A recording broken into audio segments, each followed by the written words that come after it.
Good evening, everybody. It was a cold, frozen day yesterday at Stoke. Yes, I was there, but we managed to dig deep and fight hard to earn ourselves a point. So we're here tonight as the Block 9 podcast to bring you our post-match analysis.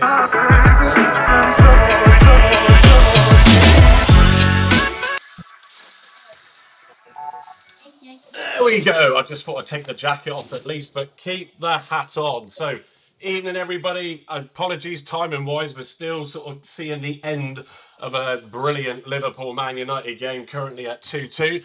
But tonight you have myself, the Crazy Pilgrim, also known as yesterday, PAFC Roadwatch. That was a bit of a hairy drive. Michael Fish, more like.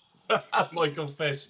Bit of a hairy drive back, that's for sure. And thanks to Gavin Jones for doing all the driving. I've got, as I'm not on microphone, I've got my little daughter Sophie in the corner here with us tonight. And, of course, Carl the Green Giant, Marcus down below, who's just Marcus, and Andy, who's, we think, still frozen. Can you hear me, guys? We can hear you. He still seems to be having hear me. It camera might be a issues. blessing in disguise that I'm frozen. Because you don't want to build a snowman with me, do you? It goes with the theme, doesn't it? So does.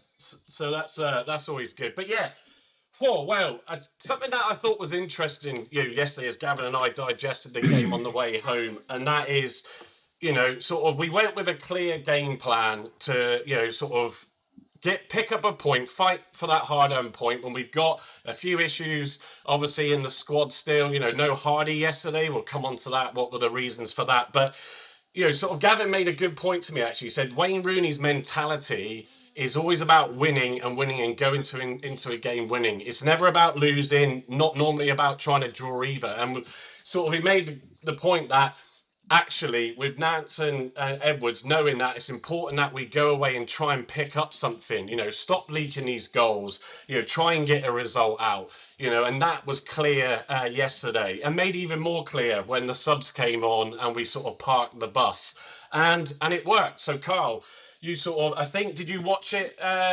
yourself at all? But it was... Yeah, I watched it. Yep. Yeah, so it was a good, strong, resolute. I felt we controlled the game in spells in terms of to our game plan, frustrating Stoke. How did you see it, mate?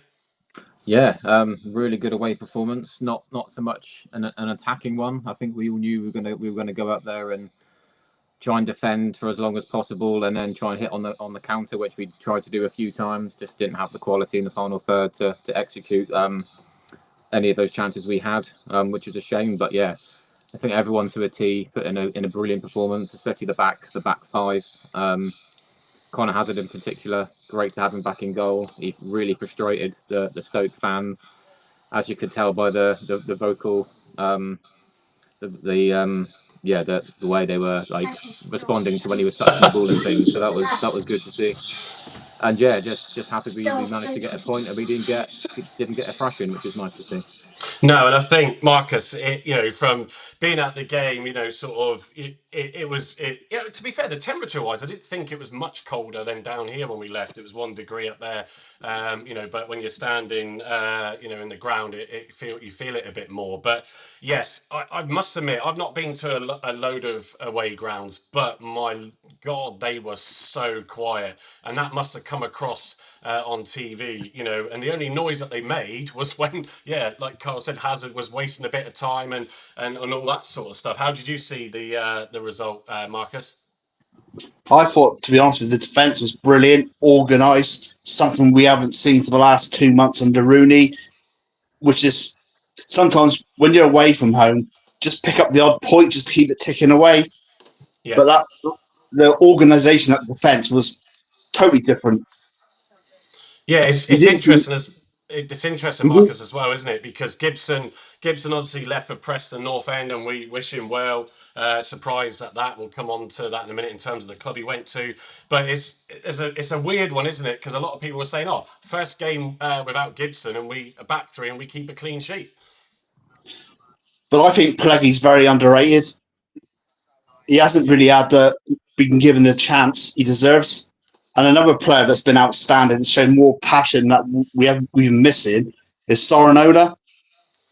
Yeah, they're two. The amount of work he puts in, you could. Yeah, they're two players, aren't they? That have as I've sort of posted with my sort of special mentions on social, that they've just taken that opportunity. Andy, it's two players that are not sort of weren't obviously first choice, and I saw someone question that before, but when we had a full squad, you could see why they were down in the pecking order. We spoke about that during the pre-season, but they've really come in and said, you know what, I'm going to take that opportunity and run with it, and they both have done superbly. Yeah, I felt for them both really because early on in the season, I don't think they were getting a real run in the team like they should have done. And for those looking on screen now, you can see that my ventriloquism act is really doing well at the minute. Yeah, so Pleguezuelo and definitely Sorinola, and coming to their own in the last couple of games, haven't they? They've done really, really well for the team, and they want to wear that. They want to wear the shirt, which has got the passion there. That's where your passion lies. You need passionate players like that who want to come in and play to the final whistle, and Sorinola showed that on New Year's Day at Bristol City. How he sort of run himself into the ground near the end there, and then did the same yesterday. It was outstanding again. Yeah, it was. And what was your thoughts overall on the game, the result? I thought it was we outstoked Stoke, if you like. So we played them at their own game. That was a sort of game I've seen that sort of game before under Tony Pulis as an Argyle manager, and I went to Stoke the first time round, and it was a 0-0 binary board draw, and it was exactly the same yesterday. But saying that, it's a solid point on the road, a really good point. It could have been 3 points, but it was a solid point on the road. I wouldn't say sort of vastly improved performance because it wasn't. But yeah, we ground out a point, we got that point, and I think if they had that Manouf playing for them, it would have been a different game, Yeah, God. He was dangerous last season. And certainly where Berger came on, I thought Berger was dangerous for them as well. Yeah, there was a couple on there. I'll bring up the lineups in a second. It was Mark Robinson's first game of few. I know you guys, certainly Carl and Marcus, were sort of keen as for him as a candidate for our vacant manager position. But do you know what? I mean, obviously, other than the introduction before kickoff, they didn't sing or say a single word of his name during the match. Obviously, he wouldn't have had any time to do anything for that game. And if our new incoming manager, whoever that is, thinks he's got problems, well, Mark Robbins has got a lot to do at Stoke, that's for sure. And I just felt overall we frustrated them, with the way that we played to our game plan. They had some chances. I think that the biggest obvious for me and Carl, obviously, if you were watching it as well, was that their final third, they just struggled to put the ball away and and hit the target even, which was perfect, because you're always expecting, I suppose, us to concede in some way off the back of recent performances, but it was good to do that. And certainly for, as I just get ready with the screen share, the 1,400 away fans that travelled up that day, and it was an early start. Gavin and I left at 6:30, got up there around 10:30, which wasn't too bad. Like I said, thank you to a guy called Matthew on TikTok who messaged me, Stoke fan, and recommended a place to park. And it was literally, we got there with the last car to get into this car park at this bowling green. So that was perfect. And I met Matt on the walk down to the ground, so we had a good chat as well. And he gave Gavin and I an interesting snippet of information. Now, we have lots of rumours, obviously X, free chat, every social channel is rife with it. But he said to us, one of the reasons why Schumacher suddenly departed Stoke, because there was no signs of that happening. He wanted Luke Cundle, a player that obviously we've been talking about and linked to hopefully this transfer window. And if Shuey joins us, that could be a done deal. But he said they didn't get Jonathan Walters didn't get Luke Cundle to join in the end for whatever reason, and Schumacher was livid with that. There was a bit of a back and forth, and supposedly Schumacher nutted Walters, which it was the most random thing, but not the sort of character you think Shu would be. That was just a rumor. It's not official, but I thought you might like that little snippet. But yeah, so 1,400 away fans in there, really loud, right in the corner. It really echoed around the stadium, which was great. And like I said, they really were quiet. I mean, we frustrated them, kept them quiet for a reason. in all fairness to Stoke fans that might be tuning in tonight, that I was a bit embarrassed for them myself, actually. So lineups, as you can see, courtesy of, I should say, FOTMob tonight, and also they give you the player ratings as well. So, Carl, I'll go back to yourself. What's your initial thoughts on that lineup? Not too many changes with the obvious omission of Hardy for a supposed shoulder injury. Yeah, I think that's our strongest potential 11 at the moment, injuries obviously permitting. I don't think they're going to throw Sissoko in just yet until he's more up to speed.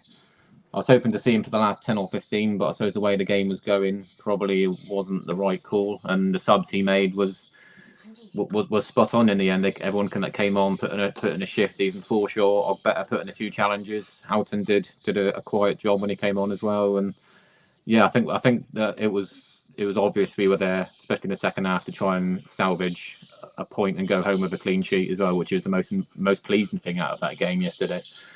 We could have nicked it if we had our shooting boots on a bit more up front. Asaka should have passed it through as well instead of kind of dilly-dangling on the ball and losing it. But yeah, really, really strong performance. Some decent ratings there. I thought the only one that had a quiet game for me was Obafemi, but he didn't really have much service anyway, did he? So yeah. It's an I mean, just picking up on the Asaka one, if it's the one I think that you're referring to in this, obviously in the second. Oh, he's back. I'm back. He is. And I'm moving. He's fallen out. The rigor mortis has eased off. I know. There was a what you could see is especially when obviously then Houghton and Forshaw came on, there was a clear we were sort of standing there thinking, okay, we're going for the point. There's still 10 minutes plus injury time to go, and it was that through ball, I think, where I said to Gavin, Whittaker had sort of gone into more of that number 9 role, sort of to make himself available for any counter that could be possible, and obviously him and Azaka broke away, and it just got stuck in a melee of players. I said to Gavin, when he passed it to Whittaker, if I recall correctly, or if Whittaker had it first, when the ball dropped, I just thought, just pick your foot through it, Azaka, just smash it. And it looked like he tried to sort of take a touch forward and then got it caught and it got cleared. But I think the most sort of clear chance in the game was probably JB's in the first half, where he had a good shot on target. I mean, if I go to the FOTMob, if I can find it on their stats on here, it's this one here. He hit it straight at the goalkeeper. I was at the opposite end to us. I don't know on the TV if it was just a really soft pass. Carl, did you see much of that one?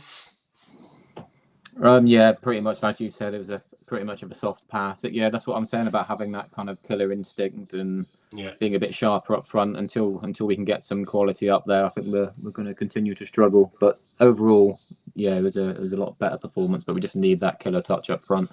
Yeah, the other chance here is Galloway's, so that went wide. If I just go back to the lineups, again, it's we're still suffering a depleted squad. Which is why I sort of think for Stoke, that's a bit of a poor showing when people have, sort of scored so many goals past us, to a new manager, and all that sort of side of things, and weren't able to convert it. But yeah, sort of suits Pleggy Galloway in there with Mumba, JB, Randall, and Soranola, Whittaker, Al-Hajj, and Obafemi. Andy, I know you're not Obafemi's biggest fan. For me, he does cause defenders problems because he's got the strength, he's got the pace. He seems to have a chest that seems to hit the ball further than most people can hit it. But yeah, he's still not able to do too much in a game that's more defensive minded, isn't it? Nah, if there was two players up front, you might have had a better chance. But that long ball over the top, we saw that early in the first half, and sort of certainly midway through the first half as well. There's long ball over the top. And there's no one there chasing it, and we had that most of the game. To be fair, that long ball just wasn't reaching him, or it was going too far beyond him that he didn't even chase it. I think Hart might have chased it, but I don't know, if he would have got to it as much as more than Obafemi. But Obafemi just didn't seem to want to sort of do any running, towards the ball. The ball was over his head, I was gone. That's it. Yeah, well, look at Steve's comment there. Evening, Steve. Yeah, Steve made a great comment there. Obafemi looks lazy and disinterested. He does, absolutely. Yeah, and an evening to Dan Underwood, who's also follows us, had followed our lives on TikTok as Dan Taxi on there. Nikki, who's in the comments as well, and Steve. Yeah, I think I agree. And look, guys, get your comments in. Through whatever platform you're watching us on, whether it's X, YouTube, etc. Facebook as well. Come and give us your thoughts on the game. But yeah, so looking at that, if I just scroll it up. When you're a striker and you're a lone striker, playing that formation, we obviously wanted to go there and at least grind out the point. That was clear in the end, and you're not going to get much. You're really looking at scraps, aren't you, as to sort of run onto. And when you consider Hardy's, wasn't in the squad at all, it's very much a case of, look, that's all we've got to play for with Obafemi at the moment, and until Baidu comes in, and we'll pick up on that later.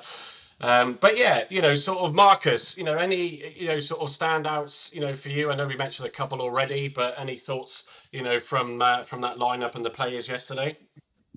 I think pretty much all of them played to a T. Basically, they had a game plan and they all played to it. I know Obafemi, he's not Andy's big. Well, Andy doesn't rate him very much, but there isn't much he could do. He never got the ball. But I do think Whittaker is starting to track back more and put more effort in than he did under Rooney.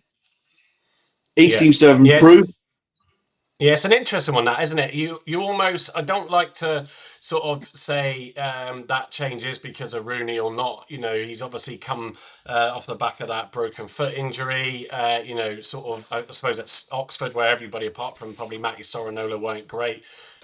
He's definitely in the last couple of games, put in a really good shift, but he did in the car. I don't know if this came across on TV in any way. He did look a little bit frustrated in the game again with a couple of players, notably JB. I noticed those two having a go at each other. But yeah, Marcus, carry on, mate. I think that under Rooney, some of the players sort of give the impression to me like they down tools. I mean, it's Bristol City. When Bristol City scored, before they would have conceded 4 or 5. Twice they went behind against Bristol City, came back. So it looks like they're playing differently under Edwards and Nance.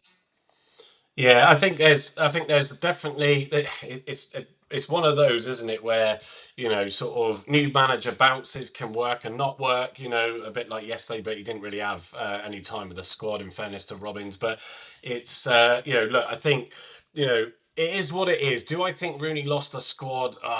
Personally, myself, not 100% convinced on that.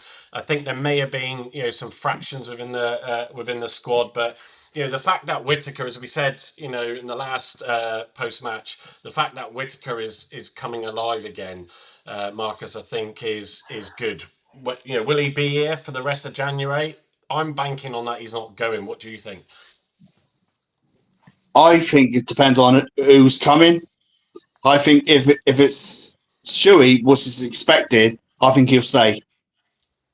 Yeah, it'll be interesting. I think if a deal's on there, on the table for him, then you're going to have to take it. What that value is, I'd expect it to at least be 5 million plus, but I'm not going for any crazy number because I think if he was that good, Marcus, he would have sort of been parked on like Gibson was and would have gone straight away, wouldn't he?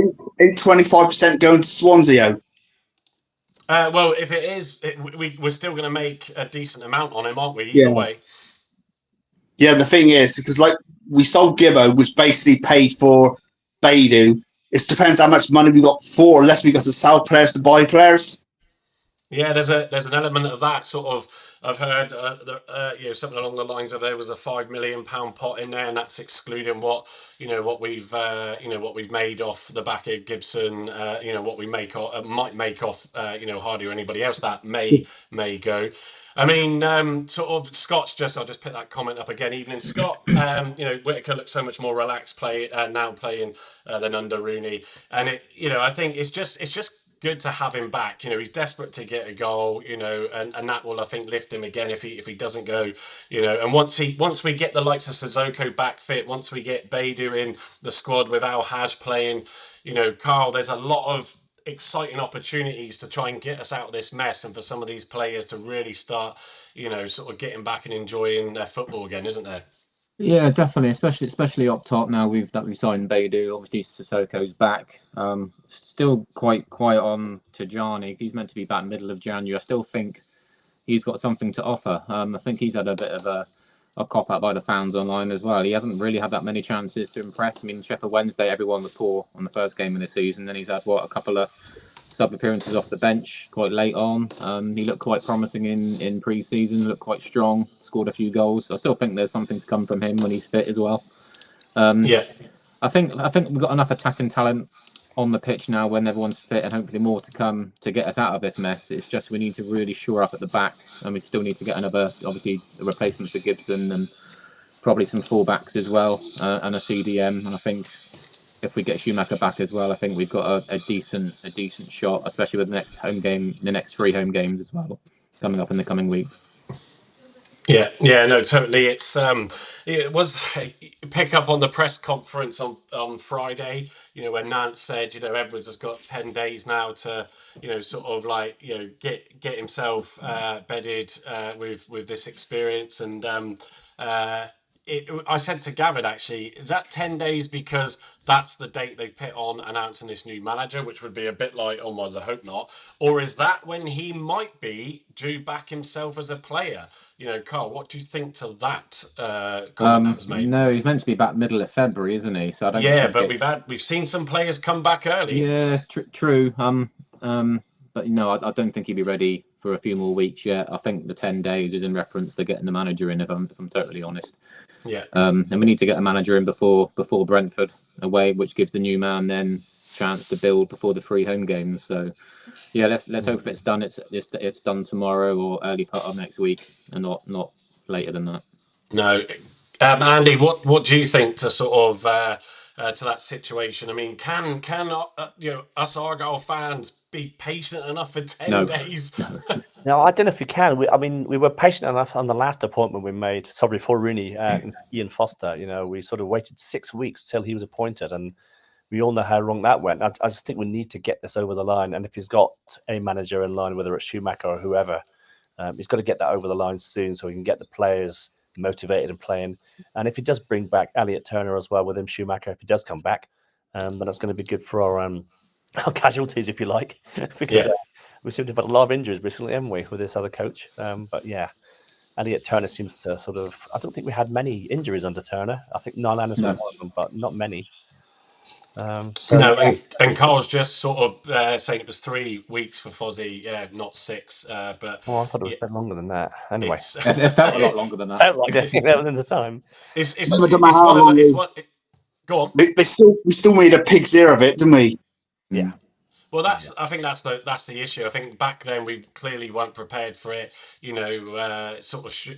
Hallett probably, wasn't. No one was probably expecting Schumacher to go. We touched upon last time about the fact of him and Jusic falling out, and did that expedite his exit out of Home Park? And it may well have been. We've all sort of still wondering and wanting to see if this official announcement about Jusnip is going to come out. I think it could well do. I said last week that I imagine if it is Shuey, say, it might come out as part of a group of announcements, but what was telling is Jimmy Dickinson gave the quote for Beidou, not Jusnip, who normally does that. So and as far as I understand it, I don't think anybody saw him at Stoke.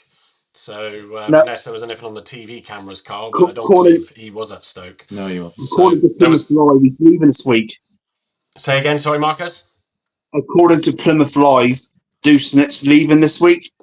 Yeah, I did wonder, whether or not he was going to sort of finalise a few things because of transfers, Bader, etc., and all that sort of stuff. So whether or not that's the reason why it's not been announced. Steve just said, Yeah, he's on gardening leave. That effectively, I mean, they'll have to pay him off with some sort of severance anyway, because I believe he's employed, not on a contract basis like a manager, head coach, player, whatever would be. But I still think he was part of the problem, then, Mike. I still think he was the one pulling the strings behind the scenes, which undermined Rooney, maybe undermined some of the players, because Rooney's telling Rooney's telling to play in one place, Jude's telling to play in another place. So it's look, we'll never necessarily know, as everything is just all conjecture, isn't it, overall? But I think there's a lot of strong thoughts on it. I had it at the end of last season, with that, when we did our live then, felt that there is always deeper rooted issues at times when you go through a bit of a strange spell and circumstance. And I think if he is now on his way, which it looks like he is, then fairness to Hallett, he's come out and made some big calls immediately to make these changes. I'd like to see the manager get announced sooner than those 10 days, like we said, because it is just a waiting game, and it's crucial that we bring the right players in. Beidou was a solid deal, already done in advance, and so that was just going to happen naturally. It's the international clearance that took a bit of time, hence he couldn't play yesterday. But it's, for me, you can't really necessarily bring in any other players until you know what this manager potentially is going to be. If I can just butt in, Mike, it'd be interesting to, if Jusnip is going, which seems like that's the case, do we, when the new man comes in, do we give him the head coach title and get another director of football, or do we go down having, say, Shuey as the manager and he controls the whole kind of football operation? What's your opinion on that? Yeah, well, I think like I just picked as Dan Under was just picked, Nats was just playing the media game. Take no notice of the 10 days. Tomorrow we'll give you the answer. I wonder if he's picked someone up in his taxi today. But yeah, for me, I think if it's Schumacher, I think he will want that. He was in that role, and obviously that may have been where the tensions came from. With him then suddenly wanting to leave. So I think it depends on who they bring in. That Hallett is strong on the data side of everything.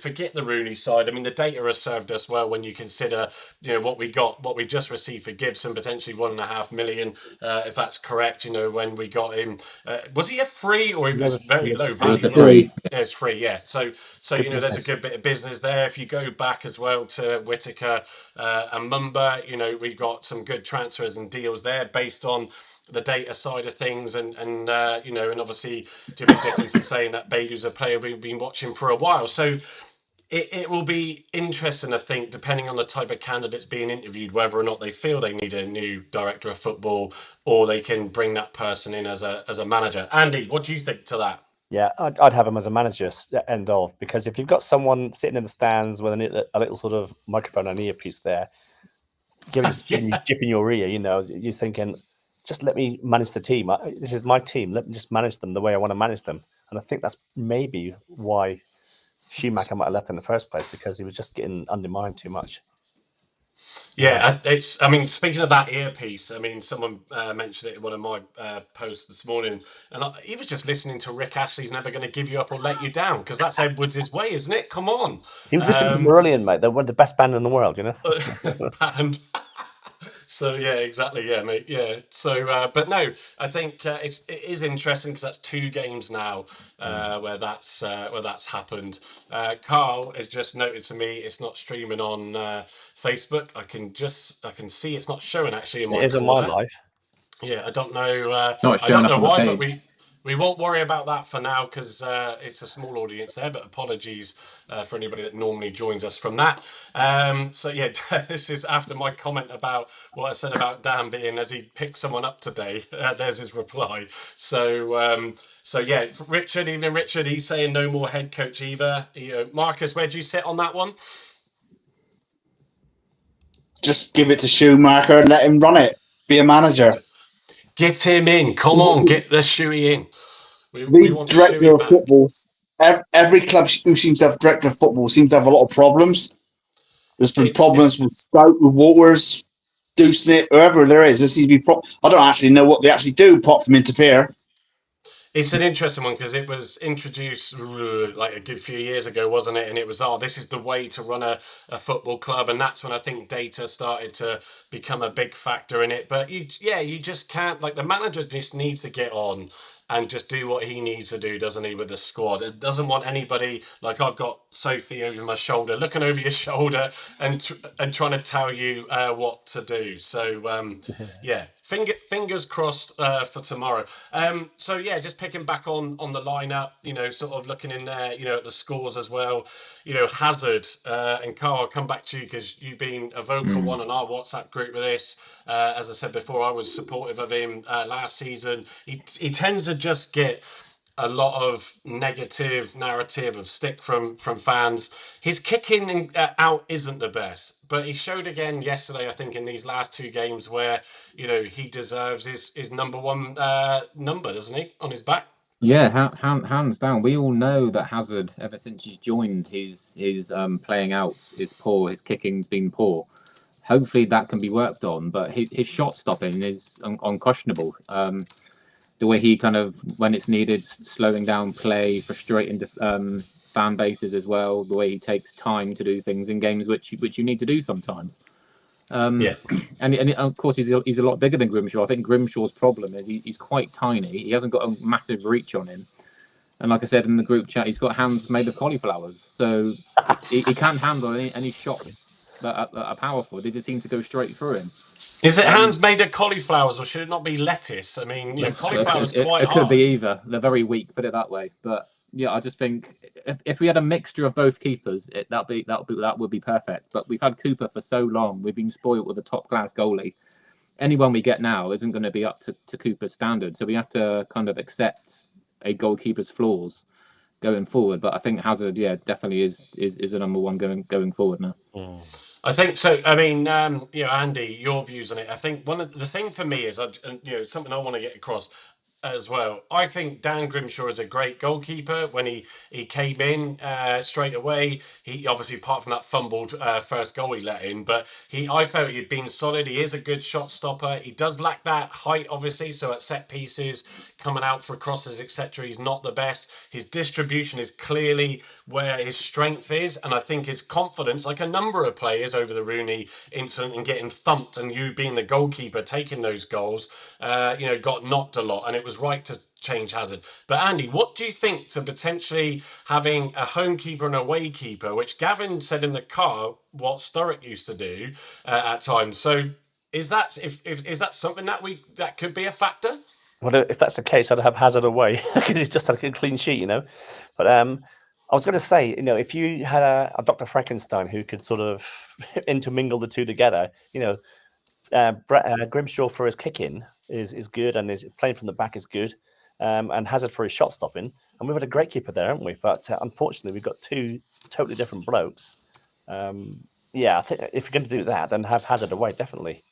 Yeah, because, there was one save he made yesterday. I think was it Gannon or something like that. He was right through and couldn't lift it over his body, but he stood tall and made a great save. That was a one-on-one, wasn't it? When he came flying out the goal, he was really great going for it, and they both went for it 50-50. And that gave me nightmares, Andy, of Bristol City, the way that they got that ball through to Cannon, and I was just like, oh, don't do it now. And he made himself big and took the save, didn't he? But in saying that, Grimshaw at Home Park, I mean, he has conceded at Home Park as well.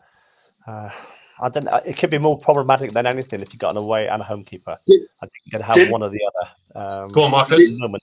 Did England have that problems years ago with Shilton and Clements when they tried to alternate them? Yeah. And it created more problems than it's worth. Yeah. I was only a wee little lad back then, Marcus. You're showing your age. Yeah, but I'm 120, so. Shorty's back, lovely boy. It's an interesting one, and I just think I sort of looked at Twitter at half time, And I saw a couple of comments of people saying, I think it was Alex, the Argo analyst, was one, I can't believe the comments I'm seeing about there was Randall, and I think, and also Hazard being noted. And it's just mad. I think there was one, when people noting his distribution, as we've just touched upon, from what I recall being there, I think a lot of his kickouts, which always go out to the wide man. I think there was only one I recall that went out to touch in the second half. That was he did a couple of throw-ins. I love seeing a keeper throw. Certainly if we can be on the counter attack, pick up that ball and sling it out there. Which Hazard did a couple of times. But I don't think for me, it's justified. And I think once the new manager comes in, if he wants to attack, Schumacher did have a good aggressive away strategy. Will Grimshaw equally suit that? We'll soon find out. Carl's asking as well, in the private chat here, with Randall, picking up on another player. And actually, I want to pick two together here. You could probably argue three with Mumba, but Randall and JB, I noted it on socials yesterday. They played so many minutes. And yes, Randall has been getting some stick for some poor performances recently, which we can all understand. But Carl, as you brought him up, he's done a lot of time, as the other two have, and you can see it in them both. In my opinion, you can see that they're leggy. He's not watching or seeing people come to him when he's on the ball and he gets the ball nicked off him. They just need a break, don't they? A few of these players. Yeah, I get what you're saying and totally understand that he's played so many games this season. Obviously, he's had an injury as well, which kept him out for a few weeks. But yeah, them two together have played a lot of games, probably because we haven't really had too many options, because I don't think Forshaw gets in the side most weeks. Yeah. I think Houghton he's had a bit of a hard luck with certain games where he could have been used a bit more. Maybe we'll see him come in a bit more. Maybe if Shuey comes back, so he seemed to play with Houghton quite regularly, and he did have a good season last season, Houghton. So we could potentially see him come back in a CDM role, maybe away from home a bit more. But yeah, I think we just need more options in there to give maybe Rands a bit more, something to think about. So he's got something on his heels. So he needs to start performing a bit better. I mean, in home games he seems to do okay, and he's picked up quite a few man of the match awards. But I think away from home, especially the last month, he's been quite poor. Gets knocked off the ball quite easily, and his passing's been quite poor. But So Carl, just on that, would you say like sort of thinking it through, when obviously we're playing more attackive, which we tend to do, it obviously stretches the opposition. It gives Randall more time, like he likes to have on the ball, to look around, when he to see where he can feed that pass. So when you're absorbing a lot of pressure, it does seem clear that he does, from my sort of point of view, he does sort of then get caught on the ball too much, because he doesn't have that time and space. And obviously he likes to pivot, doesn't he, either way? I think he sometimes rushed into kind of turning it and kind of passing through the thirds. I think Houghton slows down the game a bit more and has more space and time to do that. I think that's his plus point. I don't agree with Richard's comment about Wright coming back for Saturday. I wouldn't have him anywhere near the squad after his red card at Coventry. I think that's bang out of order. Yeah, absolutely right. You're right. Yeah, don't forget though, Sissoko's red was bang out of order as well. Yeah, but I think Callum Wright's got a little bit of a track record for that, isn't it? And it was a really silly, rash challenge. Sissoko was kind of pushed. I get it. He was probably angry, and I don't think it was a blatant red, if I'm totally honest. I think it was a bit of a weak. I know he raised his hands, but yeah, it was something that he'll learn from. But Callum Wright was just completely out of malice, wasn't it? Yeah, and I think that said the nature of the sort of ending of Rooney, didn't it? With I know I bring it up, and that and more so because that was his kind of best chance to get some game time. He had lots of injuries. He could have had a run in the side, and he bolted up for himself. Yeah, no, exactly. I think, but he's a lovely boy. Lovely boy. Very lovely boy. Yeah. I mean, Andy, how do you pick up on Wright? I mean, like you, I'm a bit of a fan of his. When he's come on recently, besides that game, he has done really well, and he can put a great cross into the box too. Yeah, my mate Ray will say this. I know you're watching, Clarky. My mate will say that I was a big Callum Wright fan. After that challenge in that game, I just thought, no, that's petulance, that's rubbish. No need for that whatsoever. I I agree with Carl. I don't want anywhere near the side anymore because he can be creative, but he's got that side to him as well, which just like we were talking about Obafemi earlier on about being uninterested, and I think sometimes he can be uninterested and not tracking back and not challenging. He's League One standard at the most. That's what we got from Cheltenham, mate. Yeah, absolutely. I think with the squad situation, if he's back, then in my opinion, it's good to have another option in the squad there. And do you know what? If he gets an opportunity, he might want to make amends. So there's always that to give. As Carl's noted, get your questions in where you can, guys.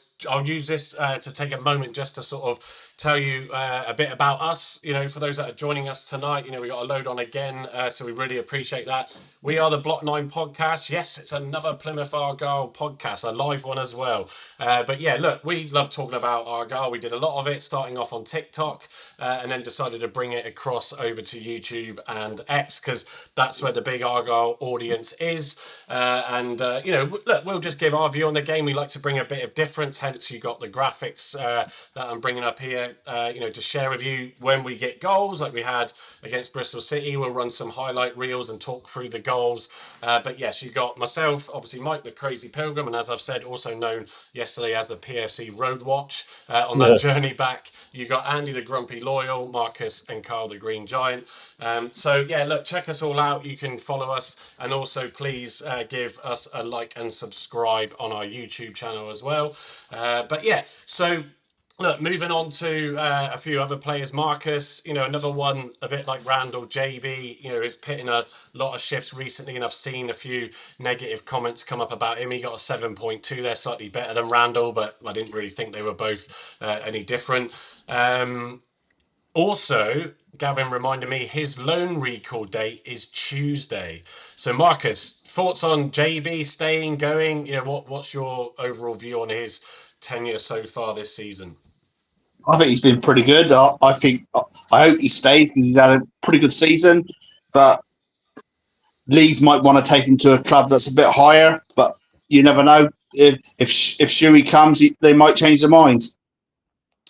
Yeah. So I think I would keep him. I think when you've got a good squad and you're attacking, I think he's a great player. So it would be good if we had a chance to even purchase him. I know he was bought by Leeds as part of a deal. It was though. Actually, Gavin was telling me yesterday for 5 million. But I'd like to keep JB. And then sort of Mumba out of those three that I said have played a lot of minutes. I think without looking up his stats again, Mumba, when I noted it a few weeks ago, had played more minutes than anybody else. I think, in my opinion, it started to show some of his cracks again. He got a good score yesterday and didn't do too bad. So another player that I think just needs a bit of a rest. Give them a few days break to get their bodies and also importantly their minds back into the game. Al-Haj, Andy had another sort of reasonable game. I mean, again, in a defensive game, it's not his style, but actually I didn't think that was one of his worst performances in an away game. It wasn't terrible. No, it wasn't one of his best, but it wasn't one of his terrible ones. He did play a part in the team. It wasn't going forward enough for me. Give the ball away too cheaply sometimes. But I was just thinking that mouth-watering when we got Al-Haj, when you got JB, when you got Beidou, and the likes of that Whittaker in the same team. What sort of team we're going to have then? It's going to be. He's a good player. I like Haj. He's creative, and I said in one of our earlier sort of lives that if you've got sort of creative players around you, like Sissoko, like JB and Whittaker, and you've got Al-Haj in there, he needs that sort of creativity around him because he is creative as well. Yeah, no, absolutely. Carl, any thoughts on Al-Haj yourself? Yeah, had a steady game, but again, it wasn't really a game for attacking, was it? So he was reasonably quiet, but he didn't do anything wrong. I think he put a steady performance in, but I think we'll see him shine more in home games because I think a lot of the away games are still going to be a struggle going forwards, and he'll have limited time on the ball. But no, it's nice to see him in the side a lot more now, and he's putting in some good performances. So yeah, we'll stick with Al-Haj in the side going forward. Yeah, no, absolutely. So just moving on then, just sort of looking at obviously the substitutions we had yesterday. Freddie Azaka came on 65 minutes. So he got a score of 5.9. There was literally not much for him to do, in fairness again. And then obviously when we realised we were parking the bus, when Forshaw came on, Houghton came on, and Nathaniel Ogbeta for 10 minutes for the certainly for the Houghton and Ogbeta. I know, Carl, you're sort of fairly critical, as a few are, of Ogbeta, and I can understand why. He actually didn't play too bad for those 10 minutes. He kept the right side, sort of protected that and cleared a few balls and defended well in that spell he had. Yeah, I thought he had a decent 15-20 minutes when he came on. Put his body on the line, did some decent challenges. I think there was one header near the end which he got onto when they crossed in, which was a decent clearance. We'll see when the new manager comes in. He might have a little look at Ogbeta, and maybe he'll be used a bit more. But I think going forward, he's not. I don't think he's the strongest player to have in there. But no, granted, he had a good game when he came off the bench. Yeah, no, good. I mean, hopefully as well with the new manager expectation, there's going to be a few players. I mean, there might be one exception, Poulsen maybe, but yeah. But everybody will have a clean slate, and that's the only fair way to do it. Sort of stats you can see on the chart on the left here. Kerafot Mob, look how many chances they had, into that area. Pretty crazy, to look at that and think, they did put us under the cost, but we stuck to our game plan and did very well. 65% possession. Absolutely right. Expected goals for those that like the XG, 0.08, massive one for us there. 18 shots to them versus our 2, 3 on target for them, which says everything really about their final third performance. They had 3 big chances. I would say JV's was a big chance if he had stuck at either side of the goalkeeper, potentially. What else have they got on here? Just other stats that we don't want to bore you to death. If you're a statistician or you like stats, then check out sites like FOTMob, because they'll give you all of that on there. So I'm just going to switch off the screen share for a second. Let me just go back to this view, and if I just pit that down, yes, there we go. Let me go back to my notes. Marcus? What is up? Lose my trailer for. Look, we've got Michael Bailey. Let's go on to the transfer window so far. And guys, for those that ever did see that on TikTok, I can't promise you that I won't do with Carl another, transfer deadline day outside our home park. Yes, it was me who reported the black Range Rover that did find its way onto X. It was a good laugh, at the end of the day. That's what it's all about. Maybe Argo Memes can sponsor the next one. Someone can, yeah. So obviously we saw Gibson go to Preston, and obviously he was linked to Middlesbrough, and I thought, yeah, that's a good shout. That's not too bad. I do rate Gibson. I know he was part of a defence where we've leaked a significant amount of goals, but you can't deny, you can see that he's got the quality there. Actually, Marcus, I actually feel Gibson could make it, in the Premier League as a defender. So that's why it surprised me more so that he went to Preston. What was your thoughts on that transfer? Well, I was listening to his first presser at Preston, and he said he was talking to Eckenbottom 2 weeks ago. So obviously his heart wasn't here. So we got him on a free, got over 1.5 million for him. Take it, So good luck to him, but we move on. Yeah. There's an element of that. Any thoughts from you, Andy? He's definitely going to be, missed, because I think in a strong squad, regardless of the fact that we had our first clean sheet, it just happenstance in my opinion. But he was a great player. He was a fantastic player, and he was solid. That's what I liked about him. And he also could bring the ball out of defence. But saying that, Zooks can do that as well, and Pleguezuelo. And I think Pleggy can play further up front as well. And we saw that against Bristol City when he scored, right at the death. He's not afraid to go forward, but he can also track back and get back. And we saw that yesterday, him going back and forward. And I think wasn't it him that had a shot as well? Didn't he have a shot, Pleggy? The other shot. I don't recall it, but it could have been in the second, I first would half. have dreamt Yeah, he it. did have a shot. Yeah, I think he did. Yeah, I think Pleguezuela had a shot there, and that's what you want from your defenders. If you got the energy in your tank to get out there and get back, then yeah, do it. And you got us a point against Bristol City. So we'll win with Gibson, but it's good business because we got him for free and we sold him for 1.5. So that's money in the coffers. No, exactly. So look, we wish him well. At the end of the day, a player will do what a player needs to do. We got him like you confirmed as a free. It's a great bit of business by the club. I can understand the circumstances. If with a Rooney, were they gonna keep him? Were they gonna get rid of him? And if you're a decent agent, you are going to be keeping options open for your player. He had obviously a contract until the summer with a potential for a year's extension. We don't know what the type of clauses on that were though. So actually, if we got 1.5 million or thereabouts for him with only a few months left on his contract, then that's good for us. We can utilise that and should be able to get a decent centre back, where we need to for that money. That's for sure. Evening, Shane. Shane just sits in block 9, but probably halfway up, I think. He's just saying Nance did mention Morgan Whittaker needs to do more when he hasn't got the ball.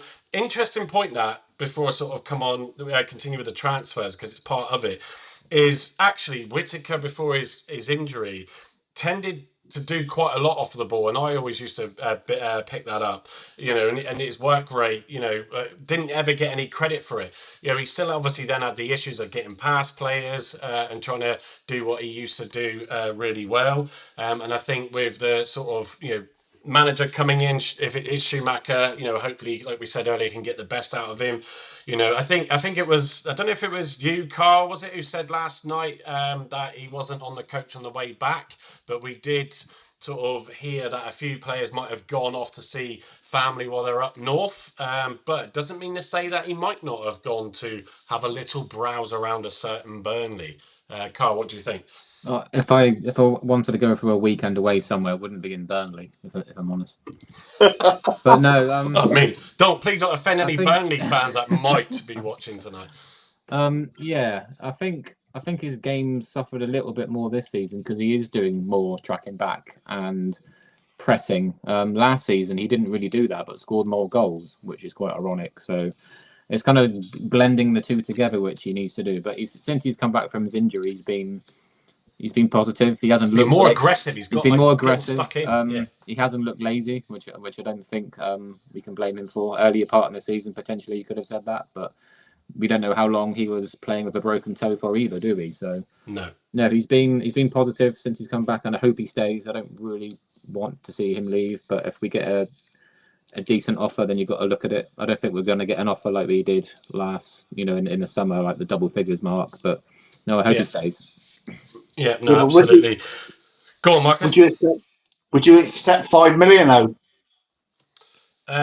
It depends on what options you got there. That way you could use that money, and also if the player's head, if he's saying I want to go, because he would have to put in a transfer request as well if he was looking to leave, which I know was a rumor that sort of did the rounds on a couple of players. But I think it's one of those where, could you use that 5 million, make 4 million quid on him for what we paid for him? Yes, okay, 25% going to Swansea. I don't know. I think it all depends on what is happening with the manager, I think, as to whether or not he wants to go. But if the opportunity's there, to go to someone like Burnley, then, you've got to say, look, because if you don't, then we'll have a Cooper situation where it gets messy and you don't need that in the squad, do you? So, do we know how long left he's got in his contract? It's got 3 years, 2 years this summer, isn't it? Right. I mean, there's a lot of factors. Sorry, Marcus, go on. Yeah, because he signed a 4-year contract, didn't he? Yeah. There And could it's be a in the lot of second factors year. why he might want to stay here. That's the question. That's what I mean, yeah. It could have been the problem behind the scenes, and if Shuey is coming back now, he brought Whittaker down to his happy place, if you like. He took him out of Swansea. I no disrespect Swansea fans. Took him out of Swansea and played him down at Home Park, and he loves it down here. Now we're not sure what's going on behind the scenes with him, whether it's with his sort of fiance, wife, whatever, girlfriend. We don't know any of that. So that there could be a lot of factors why he hasn't been performing up to the standards we know. But he has looked sharp in the last sort of few games. Well, I think that's it. Yeah, I mean, we've heard, there's people who's question whether or not he's split up from his missus. I don't want to bring, sort of that side of things into the chat because we don't know, so hopefully not, because they've been together for a long time. But, these things can happen when you got a lot going on around you. Football's not going well, you're not able to play. But, look, whatever happens with Whittaker, we'll find out. And obviously not forgetting it was his 100th appearance yesterday. So Argyle did a little interview video that's on the website or on the socials if you want to go and watch that. But yeah, so that seems to have flown by as well. So big up to Whittaker for that, because he is there's still that quality player in there. And if we can get the squad right with the new manager, and he stays, then that will only hopefully pay dividends. Ryan Hardy. So Nance said obviously on Friday that there should be a strong chance that he's Carl's playing with his effects, that he should stop pitting me off. He should be fit for the game. He wasn't in the squad. We've obviously heard rumours of him being linked to Wrexham and Huddersfield, was it? 2 million potentially buyout clause for him. We said last post match you'd take that, wouldn't you, Andy, if you got 2 million for him? You would. I mean, I think he was genuinely injured though. He came down really hard towards the end of that Bristol City game, and he landed really hard. You could see when he got up, he was holding his shoulder, and then he just ran off uncomfortably. So whether he was injured or not is another thing. I think he was genuinely injured, and I think he could still play a part here. I really do if he gets the right service. We've seen it before from him. He is League One standard, but he can score goals, and when he just needs one, he'll get more. Yeah, I think just to pick up, I do sort of reference it. I have no issues doing that. But I was listening to, sort of Pod for Pilgrims podcast, and Tom Kirk made a good point on there that he is still one of Argyle's greatest ever strikers. And when he's on form, he's great. And I think that's the situation, isn't it? Strikers are gonna, equally like the rest of the squad, when it's not going your way, there's more pressure on them to try and pit the balls away, and that I think was that frustration against Bristol City in the first half where he just smashed it, and just it would have eaten him up knowing that went flying over the bar. So we shall see. With Hardy, it's not good to lose another striker when we're thin on the ground. But I think £2 million is too good to kind of refuse. I think for 2 million you can get a half decent striker at this level. That's maybe a bit younger, got more potential.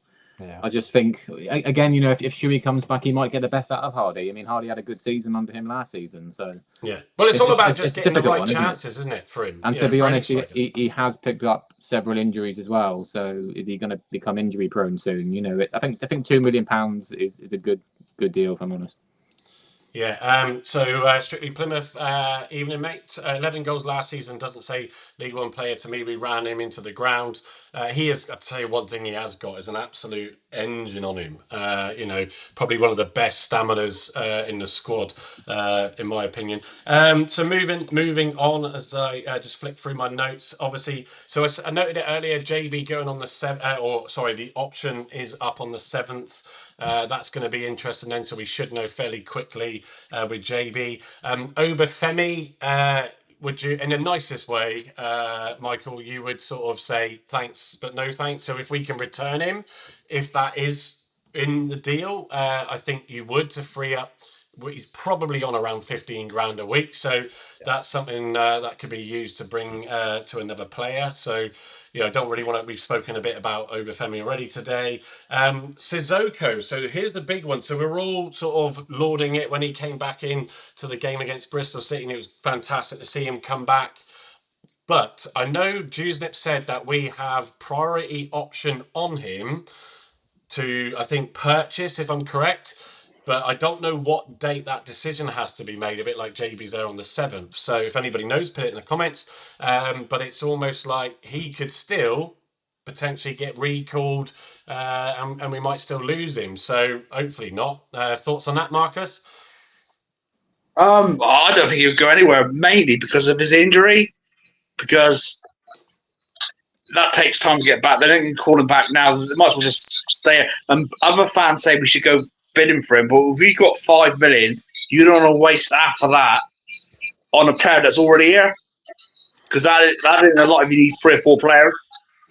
Yeah, but to be fair, at least you do know, though, at least what that player can potentially bring to the game with his creativity, his energy, his skill. He obviously can score, so you're ticking a lot of boxes there, though, aren't you? But the main thing is, though, especially with Gibbo gone, we know Galloway won't last a full season without getting injured. So a centre back is more important. Yeah, I think there would be funds still in there though for that. I think if say Hardy and that goes, it's quite clear. I feel that this investment isn't going to happen. I think with the state of Argyle, just to sort of note on that point, actually, you're not going to go and invest in a club where its value right now sits at a good level, its capital value, that then if we go down, that value is only going to drop, because then, you're going to lose a lot of your investment there. So I think for those that are wondering and keep asking why haven't we heard anything on this investment, that says to me that we're not going to see anything this season. And if we do manage to stay up, we might then see something happen. Simon might surprise us, and we might still find something out in the next few weeks. But that's where I'm sitting on it. Tijani obviously coming back from injury. Just remind me, and sorry, I can't remember off the top of my head. Did we loan him or did we buy Tijani? He's on a loan. Right. So you said, Carl, earlier that you would keep him. You'd like to see more out of him. Loan to buy, wasn't it? Yeah. Yeah. Sorry. Loan to buy. Yeah. So would you take that option up then, Carl, based on what you said earlier? Well, not at the moment. We need to see more from him. But that's what I said earlier on. I think he's still got something to give. I don't think we can judge him based on the Sheffield Wednesday game and a few sub appearances off the bench. He's not had the minutes. It's the same like Ogbeta. He hasn't really had the minutes. So we're saying about him not being able to judge him, but we can't really judge Tijani either. And he had a good pre-season. He got a few goals. He looked decent, especially in that Cheltenham game. Yes, it was a poor opposition, but he looked decent. So I think you got to give him more time. Just pick up your own comment there, Carl. Sorry. I think this is going to hinge on again who comes in, because if there's an option in some form, on Sissoko, on JB, on Tijani, you're at Obafemi, that manager needs to make that call really. If you say to him, we've got candidates that we think can replace them, and this is our thoughts on them since they've been here, then we might see those options not taken up.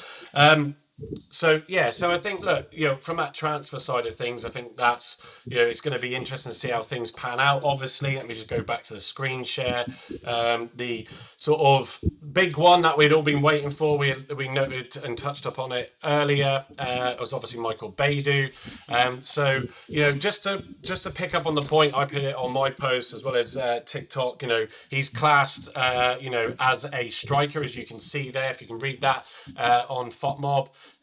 He is obviously equally an attacking midfielder, and even Argyle said in their press release themselves, he's predominantly that, but can play as a striker. I think the fact that we've got someone that can play those two positions, could be massive for us. But just to read out top line, 25 years old, 174 centimeters, so not the tallest player again that we bring in. His right-sided foot, like I said, primary striker, centre midfield, attacking midfield, and right winger. That's the options it gives you on there. I think the biggest thing to take from that, Mike, is his value at 3.8. I think we've got him for an absolute steal, like Sheffield United did with Cooper.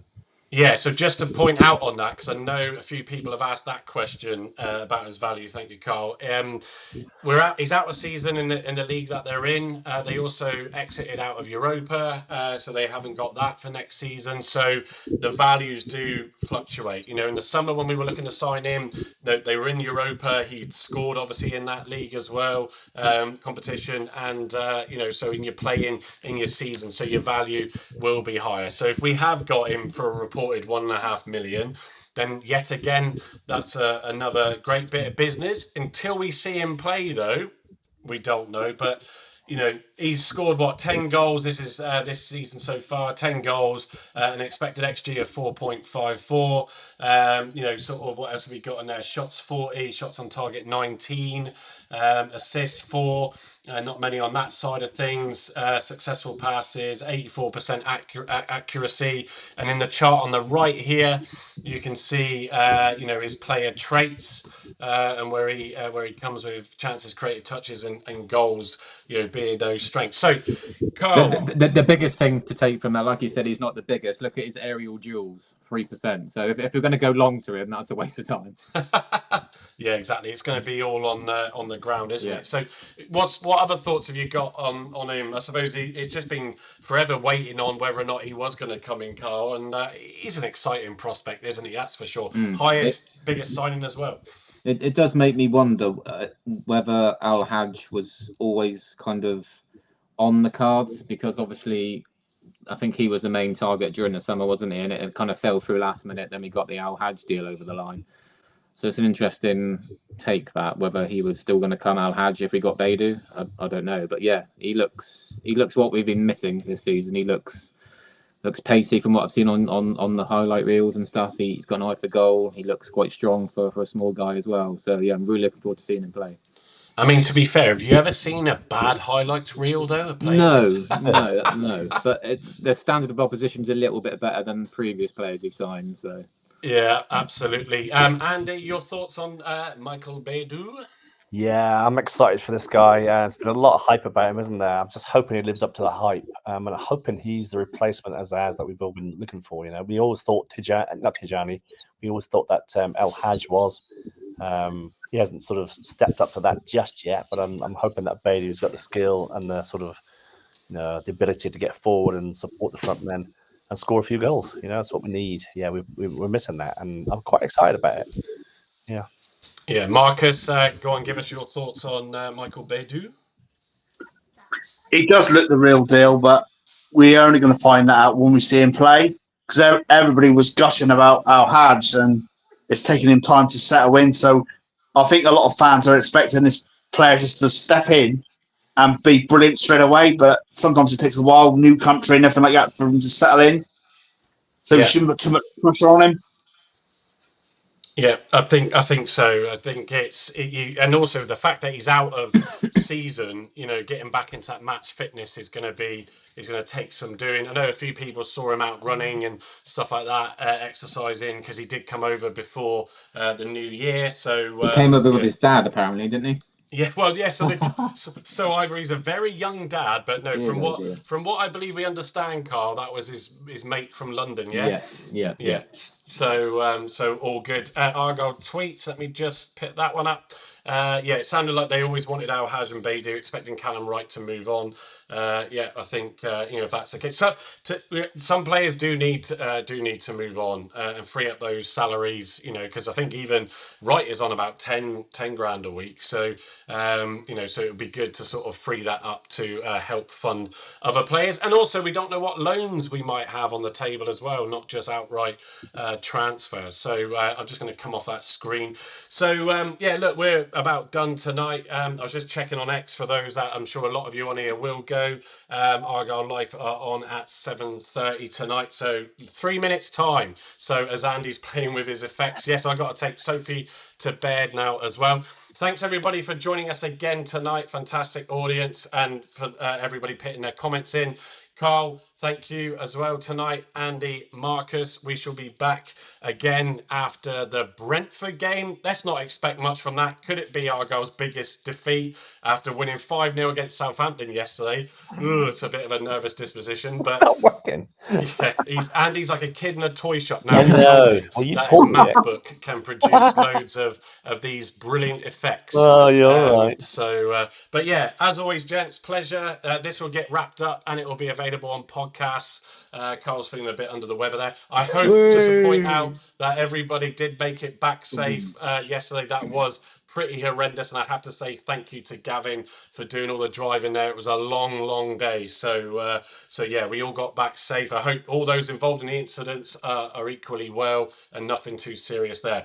Other than that, folks, we shall see you next time.